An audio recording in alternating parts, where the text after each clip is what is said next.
And that is why I say we lived in better times. I must dispel one misconception that might arise. I do not for a moment believe that any prime minister would do everything wrong. The impression that this regime does everything wrong, that this prime minister does everything wrong, is also not correct. You have to give credit to what is right and you have to oppose what is wrong. Only then will your opposition be credible.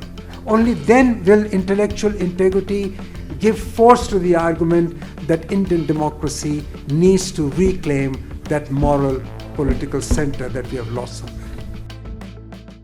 You know, I was born after independence, but soon after independence, and I grew up in a family of freedom fighters where we were taught and we saw the values of public life being observed in their finer traditions, which was the tradition of service. There was simplicity. People believed in integrity, intellectual, personal, and political. People believed in loyalties. People believed in magnanimity.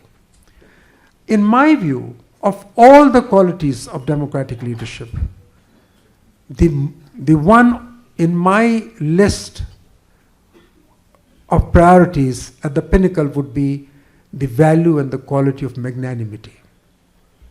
Somebody has said, and I'm saying so this not about this regime, I'm not saying this of any individual, but I'm saying it again in a verse which says it all.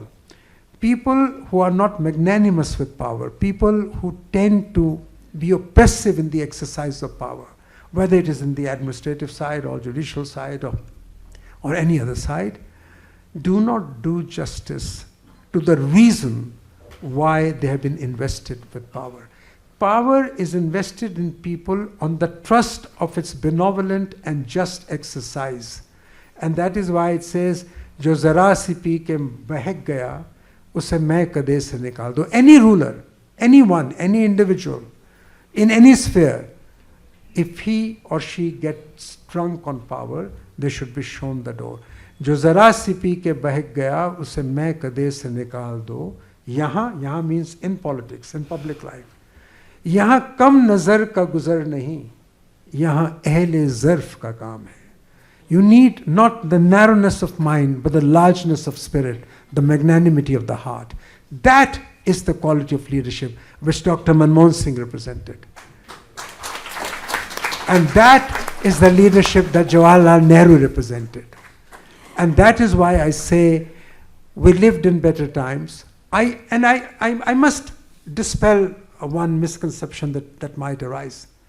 I do not for a moment believe that any prime minister would do everything wrong. The impression that this regime does everything wrong, that this prime minister does everything wrong, is also not correct. You have to give credit to what is right and you have to oppose what is wrong. Only then will your opposition be credible.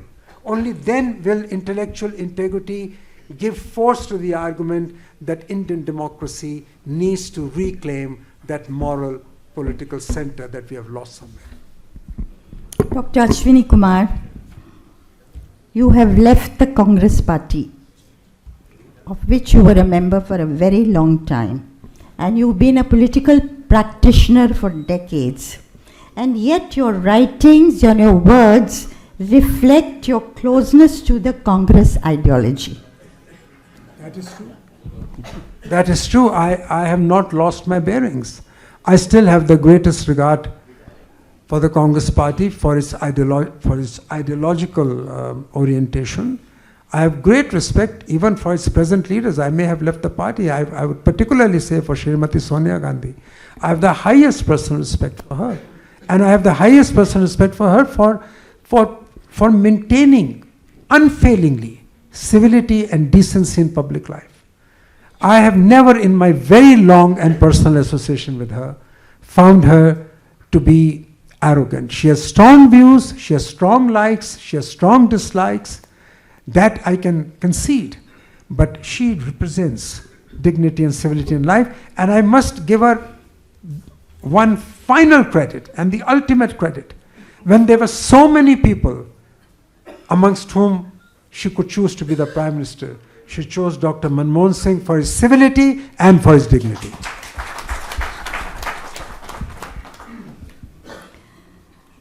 Where do you think the opposition is going wrong? Not able to win elections, to defeat the Modi-led government, Modi-led BJP into its third term? Where is the Congress losing the plot?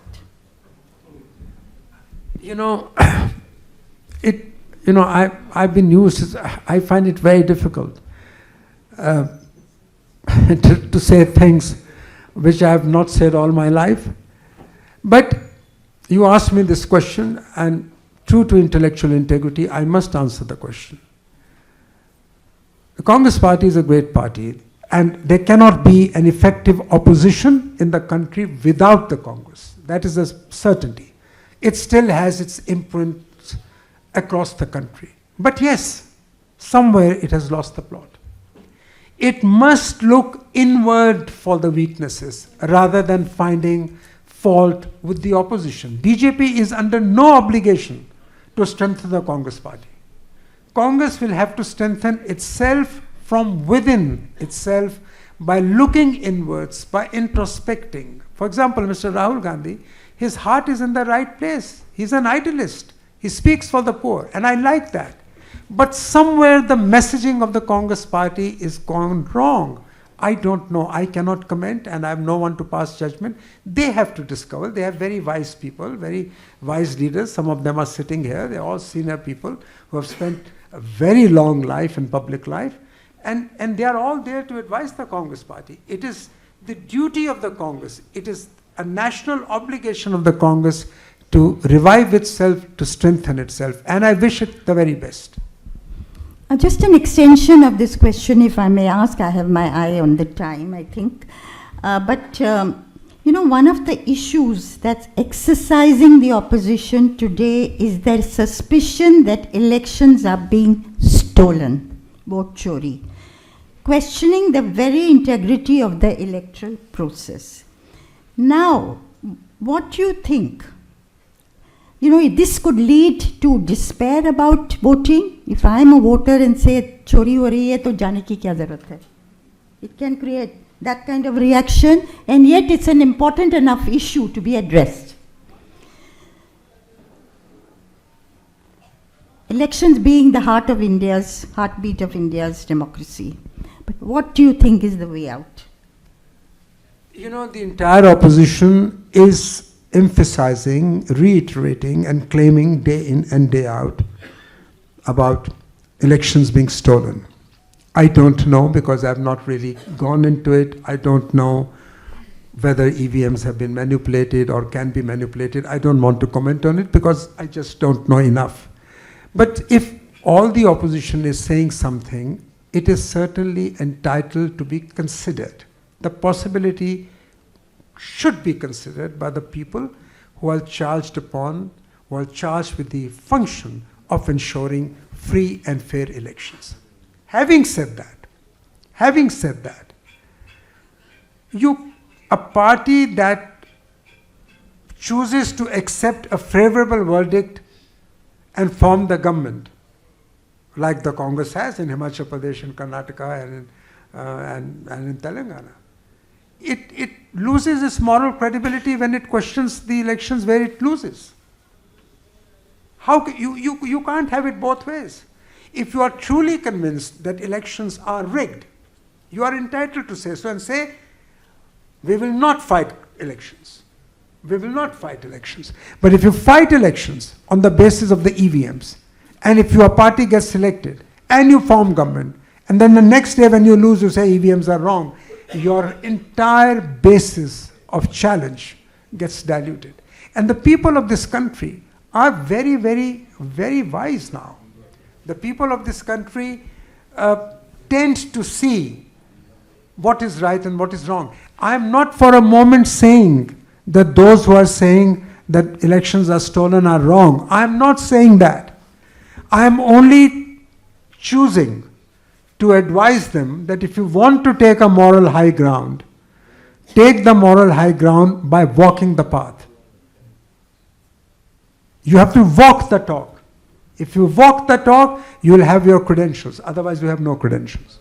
Very interesting. Thank you.